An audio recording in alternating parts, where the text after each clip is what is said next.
Hi മക്കളെ, so നീ 2025 preparations ഒക്കെ നല്ല രീതിയിൽ പോകുന്നുണ്ടെന്ന് വിശ്വസിക്കുന്നു. ഇനിയും പ്രിപ്പയർ ചെയ്ത് സ്റ്റാർട്ട് ചെയ്യാത്തവരുണ്ടെങ്കിൽ സ്റ്റാർട്ട് ചെയ്യേണ്ട സമയമാണ്. കാരണം നമ്മുടെ മുമ്പിൽ ഇനിയിപ്പോൾ 5 മന്ത്സ് മാത്രമാണുള്ളത്. 5 മന്ത്സിലേക്ക് വരുമ്പോൾ നമുക്ക് ഇനിയുള്ള ബാക്കി മാസങ്ങൾ നമ്മൾ റിവിഷന് വേണ്ടി മാറ്റി വെക്കേണ്ടതായിട്ടുണ്ട്. സോ അതുകൊണ്ട് തന്നെ പ്രോപ്പറായിട്ട് ഫ്രഷ് ആയിട്ട് തന്നെ സ്റ്റാർട്ട് ചെയ്യുന്നവരുണ്ടെങ്കിൽ പഠിച്ചു തുടങ്ങേണ്ട സമയമാണ്.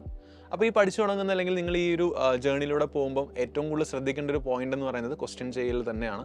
ക്വസ്റ്റ്യൻ പ്രാക്ടീസിങ് ഇനി അങ്ങോട്ട് കുറച്ചുകൂടെ റാപ്പിഡ് ആക്കണം. കുറച്ചും കൂടെ കൂടുതലായിട്ട് ക്വസ്റ്റ്യൻസ് റിവൈസ് ചെയ്യുക, മെറ്റീരിയൽസിലെ ക്വസ്റ്റ്യൻസ് ചെയ്യുക. പിന്നെ ഒരു കാര്യങ്ങളുണ്ട്, നമ്മൾ സാധാരണ എക്സാംസിന് വെയിറ്റ് ചെയ്യും. എക്സാംസിന് വെയിറ്റ് ചെയ്യുന്ന സമയത്താണ് നമ്മളൊരു എക്സാം മോഡിലേക്ക് നമ്മൾ എന്ത് ചെയ്യുക, പരീക്ഷകൾ അല്ലെങ്കിൽ ക്വസ്റ്റ്യൻസിനെ ഫേസ് ചെയ്യുന്നൊരിത് വരിക. സോ അങ്ങനെ എക്സാംസിന് വെയിറ്റ് ചെയ്തിട്ടുള്ള ആ ഒരു സംഭവം കൂടെ നമ്മൾ കുറച്ചും കൂടെ എന്ത് ചെയ്യണം, നമ്മൾ റിഗറസ് ആക്കണം. കാരണം എക്സാം മോഡ് നിങ്ങൾ സെൽഫായിട്ട് നിങ്ങൾ എക്സാം മോഡ് പ്രിപ്പയർ ചെയ്തുകൊണ്ടിരിക്കണം. ഫോർ എക്സാമ്പിൾ, നമ്മുടെ ആപ്പിലാണെങ്കിൽ നമുക്ക് ഇൻഫിനിറ്റ് പ്രാക്ടീസ് എന്നൊരു സെക്ഷൻ ഉണ്ട്. സോ അതിൻ്റെ ഗുണം എന്താണെന്ന് വെച്ചാൽ നമ്മൾ റാൻഡമായിട്ട് നമ്മളിപ്പോൾ മെറ്റീരിയൽസ് ഒക്കെ നോക്കി ക്വസ്റ്റ്യൻസ് ചെയ്യുന്നുണ്ടാവും.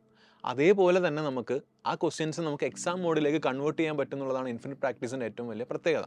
സോ ഇൻഫിനിറ്റ് പ്രാക്ടീസ് വഴി ഫോർ എക്സാമ്പിൾ ഫിസിക്സിൽ ഞാനൊരു 3 ചാപ്റ്റർ പഠിച്ചു കഴിഞ്ഞിട്ടുണ്ടെങ്കിൽ ആ 3 ചാപ്റ്ററും ചൂസ് ചെയ്തതിന് ശേഷം എനിക്ക് ക്വസ്റ്റ്യൻ നമ്പറും ചൂസ് ചെയ്യാം, അതേപോലെ മോഡ് ഓഫ് ഡിഫിക്കൽട്ടി ചൂസ് ചെയ്യാം. ഈസി, മീഡിയം ഓർ ഹാർഡ്, വേണമെങ്കിൽ മിക്സഡ് ഡിഫിക്കൽട്ടി ചൂസ് ചെയ്യാം. അത് വെച്ചിട്ട് നിങ്ങൾ ഒരു പ്രിപ്പറേഷൻ, ഇപ്പോൾ നിങ്ങൾ സാധാരണ നമ്മളിപ്പോൾ ഒരു ഗ്രാൻഡ് ടെസ്റ്റ് വരുമ്പം അതിന് മുമ്പായിട്ട് നമ്മൾ ചോദ്യങ്ങളൊക്കെ ചെയ്ത് പ്രാക്ടീസ് ചെയ്യുമായിരിക്കും. ഗ്രാൻഡ് ടെസ്റ്റിലേക്ക് അടുക്കുമ്പോഴായിരിക്കും നമ്മൾ ഒരു എക്സാം മോഡിൽ ഇതിനെ അപ്രോച്ച് ചെയ്യാൻ ശ്രമിക്കുക.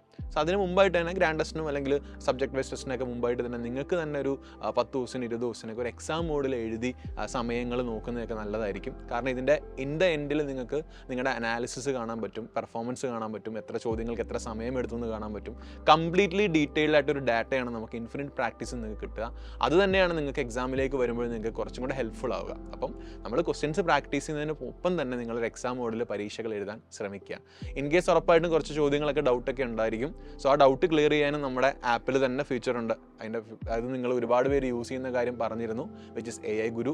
അപ്പോൾ AI ഗുരു യൂസ് ചെയ്ത് നിങ്ങൾക്ക് നമ്മുടെ വരുന്ന മിക്ക കൺസെപ്ഷ്യൽ ക്വസ്റ്റ്യൻസും അതേപോലെ തന്നെ നമ്മളിപ്പം ചെയ്യുന്ന ചോദ്യങ്ങൾ, ഇപ്പോൾ എനിക്കൊരു ക്വസ്റ്റ്യൻ ഈ മെറ്റീരിയൽ ചോദ്യം ചെയ്തിട്ട് കിട്ടിയില്ലെങ്കിൽ ഉടനെ എനിക്കത് പിക്ക് എടുത്ത്, അതായത് എനിക്കൊരു ഫോട്ടോ എടുത്തിട്ട് എനിക്കത് അപ്ലോഡ് ചെയ്താൽ AI ഗുരു വിത്തിൻ ഒരു 3 or 4 seconds നിങ്ങൾക്ക് ആൻസർ കിട്ടും. അതും ഡീറ്റെയിൽഡ് ആയിട്ടുള്ള സൊല്യൂഷൻ ആയിരിക്കും. ഡീറ്റെയിൽ സൊല്യൂഷനിൽ നിങ്ങൾ ശ്രദ്ധിക്കേണ്ട കാര്യം അതിൻ്റെ കൺസെപ്റ്റ് ഉണ്ടായിരിക്കും, ഇക്വേഷൻസ് ഉണ്ടായിരിക്കും, അതുപോലെ ആ ക്വസ്റ്റ്യൻ്റെ എക്സ്പ്ലനേഷൻസ് ഉണ്ടായിരിക്കും. നിങ്ങൾക്ക് വീഡിയോ സൊല്യൂഷൻ കാണണമെങ്കിൽ അതും കാണാം. അപ്പോൾ ഈ 2 ഫീച്ചേഴ്സ് നിങ്ങൾ ഏറ്റവും കൂടുതൽ മാക്സിമം യൂട്ടിലൈസ് ചെയ്യേണ്ട ഒരു സമയമാണ് ഇനി അങ്ങോട്ട് വരുന്നത്. അപ്പോൾ ഇത് യൂസ് ചെയ്യുന്നതാണ്, ഇപ്പം മിക്കവരും ഒരുപാട് പേര് അത് യൂസ് ചെയ്യുന്ന കാര്യവും നമ്മൾ പറയുന്നുണ്ട്, വളരെ ഹെൽപ്ഫുൾ ആണെന്ന് നമ്മളോട് പറയുന്നവരുണ്ട്. അപ്പം അത് നിങ്ങൾ മാക്സിമൈസ് ചെയ്യാൻ ശ്രമിക്കുക. പിന്നെ ഒരു കാര്യം, ഇപ്പം നിലവിൽ ഇൻ കേസ് ജോയിൻ ചെയ്യാൻ അല്ലെങ്കിൽ ഇനിയും ഒരു ബാച്ചിലൂടെ റൺ ചെയ്യണം, എനിക്ക് ഇത് ഒന്നും കൂടെ സ്റ്റാർട്ട് ഓവർ ചെയ്യണം എന്നൊക്കെ ചിന്തിക്കുന്നവരാണെങ്കിൽ you can join XPL batches. നമ്മുടെ ഇപ്പം XPL നീറ്റ് നിങ്ങൾക്ക് ജോയിൻ ചെയ്യാവുന്നതേ ഉള്ളൂ. അതിലൂടെ നിങ്ങൾക്ക് ഈ ഫീച്ചേഴ്സ് ഒക്കെ യൂസ് ചെയ്യാം. നമ്മൾ കുറച്ച് സ്റ്റാർട്ട് ചെയ്തിട്ടേ ഉള്ളൂ. അപ്പോൾ അതുകൊണ്ട് തന്നെ നിങ്ങൾക്ക് ഈ ഒരു ഫേസിലൂടെ അത് ആ XPL ബാച്ചിലൂടെ ജോയിൻ ചെയ്ത് നിങ്ങൾക്ക് എന്ത് ചെയ്യാം, അതൊന്ന് കവറപ്പ് ചെയ്യാം. അതുപോലെ തന്നെ നിങ്ങൾക്ക് വരുന്ന XPL 2.0യും അതുപോലെ എൻ ഗെയിം ബാച്ചസ് എല്ലാം നിങ്ങൾക്ക് ഫ്രീ ആയിട്ട് ആക്സസ് ചെയ്യാം. അപ്പോൾ നിലവിൽ ഇപ്പം പഠിക്കുന്ന ടൈം ടേബിളിൽ നിങ്ങൾ സ്റ്റാർട്ട് ചെയ്താൽ ഇപ്പോഴുള്ള ബാച്ചസിലൂടെ നിങ്ങൾക്ക് ഫോളോ അപ്പും ചെയ്യാം. നിങ്ങൾക്ക് എന്തെങ്കിലും പെൻഡിങ് ഉണ്ടെങ്കിൽ ഇനി വരുന്ന അടുത്ത ബാച്ചിലൂടെ നിങ്ങൾക്ക് അത് കവറപ്പ് ചെയ്യാനും പറ്റും.